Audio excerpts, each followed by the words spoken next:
नमस्कार, आप देख रहे हैं हल्ला बोल टीवी और मैं हूं आपके साथ सचिन। क्या बिहार कांग्रेस प्रधानमंत्री नरेंद्र मोदी और गृह मंत्री अमित शाह के राजनीतिक निशाने पर है?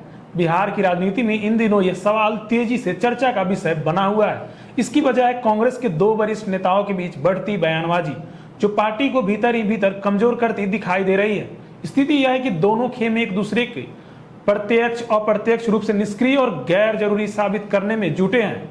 ऐसे में सवाल उठ रहा है कि आखिर वे कौन से नेता हैं जिनकी बयानबाजी कांग्रेस के अनुशासन और एकजुटता पर सवाल खड़े कर रहे हैं। बिहार कांग्रेस के पूर्व प्रदेश अध्यक्ष, पूर्व मंत्री और राज्यसभा सांसद अखिलेश प्रसाद सिंह इन दिनों पार्टी के मौजूदा नेतृत्व और संगठनात्मक ढांचे पर खुलकर हमला बोल रहे हैं। उन्होंने राज्य में कांग्रेस के कमजोर प्रदर्शन और बढ़ती अंदरूनी कलह के लिए पार्टी के कुछ वरिष्ठ नेताओं और पर्यवेक्षकों को जिम्मेदार ठहराया है। अखिलेश सिंह का आरोप है कि कुछ नेताओं की गलत रणनीतियां और फैसले कारण कांग्रेस बिहार में सिमटकर कुछ सीटों तक रह गई। उन्होंने पार्टी की आंतरिक कार्यप्रणाली और चुनावी रणनीति पर सवाल उठाते हुए कहा कि संगठन को लगातार नुकसान पहुंचाया गया। अखिलेश सिंह ने दावा किया है कि जब तक वे प्रदेश अध्यक्ष थे तब तक संगठन मजबूत स्थिति में था, लेकिन उनके पद छोड़ने के बाद पार्टी कमजोर होती चली गई।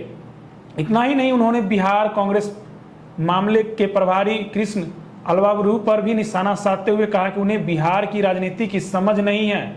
उनके इस बयान ने पार्टी के भीतर नई बहस को जन्म दे दिया है। अखिलेश प्रसाद सिंह के बयानों पर कांग्रेस के वरिष्ठ नेता और विधायक दल के नेता शकील अहमद खान ने कड़ी प्रतिक्रिया दी है। शकील अहमद खान ने अखिलेश सिंह की टिप्पणियों को अनर्गल बयानबाजी करार देते हुए कहा कि उन्हें इस तरह के बयान देने की आदत है।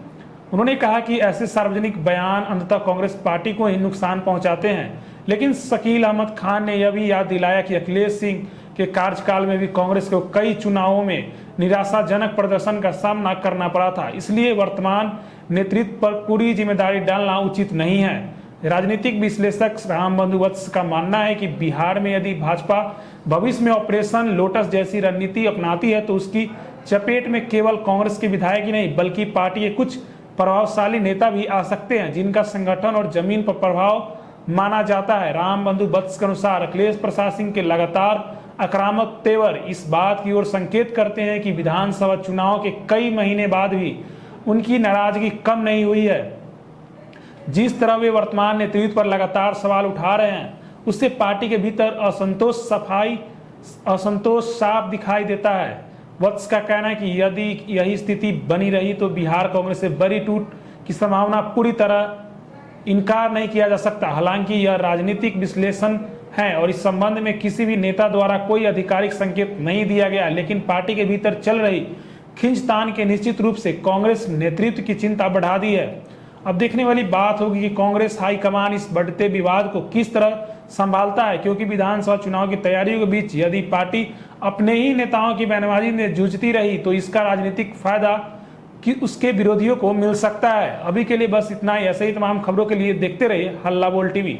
धन्यवाद।